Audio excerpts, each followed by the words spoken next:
कि क्या हमारे पास कैपिटल एसेट्स है।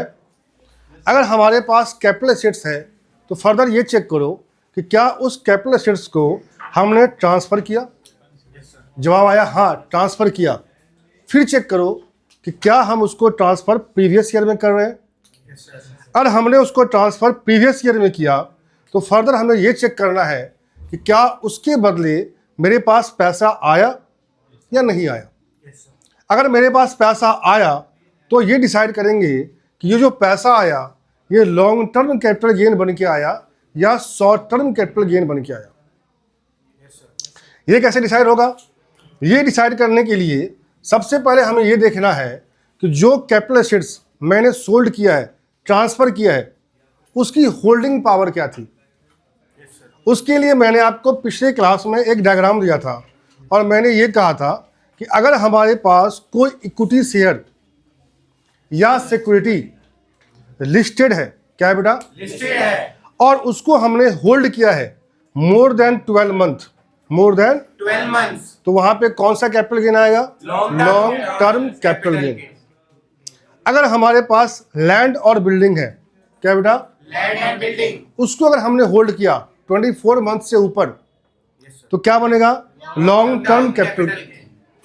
अगर हमारे पास कोई अदर सिक्योरिटी है जो लिस्टेड नहीं है, अनलिस्टेड है, या कोई अदर एसेट्स है जैसे ज्वेलरी, उसे अगर हम 36 मंथ से ऊपर होल्ड करते हैं, रखते हैं, तो क्या बनेगा? Long term capital gain. इतनी बातें को हमने पिछले क्लास में कर लिया था और मैंने आपको लॉन्ग टर्म कैपिटल गेन और शॉर्ट टर्म कैपिटल गेन दोनों कैलकुलेट करना भी सिखा दिया था, राइट? Yes sir. अब अगला क्वेश्चन ये निकल के आता है कि सर जो लॉन्ग टर्म कैपिटल गेन हमारे को आया है, मान लो एग्जाम्पल कि मान लीजिए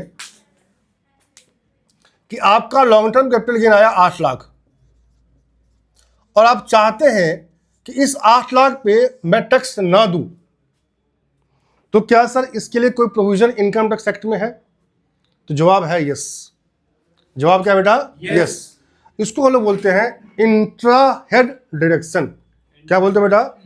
इंट्रा हेड डिडक्शन। और इनकम टैक्स में under chapter capital gain, under chapter capital gain हमारे पास जो सेक्शन अवेलेबल है वो है 54, 54F, 54B, 54EC वगैरह वगैरह वगैरह। जिसमें से जो पहला सेक्शन है हमारे पास, उसके बारे में हम आज की क्लास में चर्चा करेंगे, जो है सेक्शन 54। क्या है बेटा? सेक्शन 54। अब ये क्या बोलता है?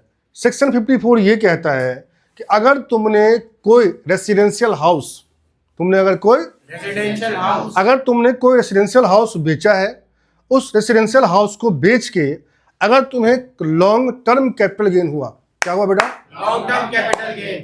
तो उस लॉन्ग टर्म कैपिटल गेन्स पे अगर आप टैक्स नहीं देना चाहते, तो आपको क्या करना पड़ेगा? आपको ये करना पड़ेगा, जिस दिन आपने उसको बेचा, उस रेसिडेंशियल हाउस को बेचा, उसके बेचने के अगले 2 साल के अंदर में एक नया रेसिडेंशियल हाउस खरीद लो, या अगले 3 साल के अंदर में एक नया रेसिडेंशियल हाउस कंस्ट्रक्ट कर लो, बना लो। अगर आप ये काम नहीं कर पाते तो कोई बात नहीं। अगर तुमने कोई long term capital assets residential house आज बेचा है और कोई सा एसेट्स पहले आपने खरीद के रख लिया था 1 साल पहले तक, तब भी आपको उसका बेनिफिट सेक्शन 54 में मिल जाएगा। बोलो है ना? तो अगर मैं इसको नट सेल में बोलूं तो ये है कि long term capital gain save करने के लिए अगर मैं किसी भी रेसिडेंशियल हाउस को बेचता हूं तो हमें क्या करना पड़ेगा? क्या खरीदना पड़ेगा? Residential house. क्या खरीदना पड़ेगा? क्या बेचेंगे? Residential house. क्या बेचेंगे? क्या खरीदेंगे? दोबारा बोलो, क्या बेचेंगे? क्या खरीदेंगे? कितने साल के अंदर में? 2 साल के अंदर में। बनवाने के लिए 3 साल। अगर मैंने कोई 1 साल पहले बाय करके रखा हुआ है तो क्या मैं उसका बेनिफिट ले सकता हूं? Answer is yes. Answer is yes. तो चलो इन्हीं बातों को मैं आपको लिखवा देता हूं, लिखते हैं। ठीक है सर, थैंक यू।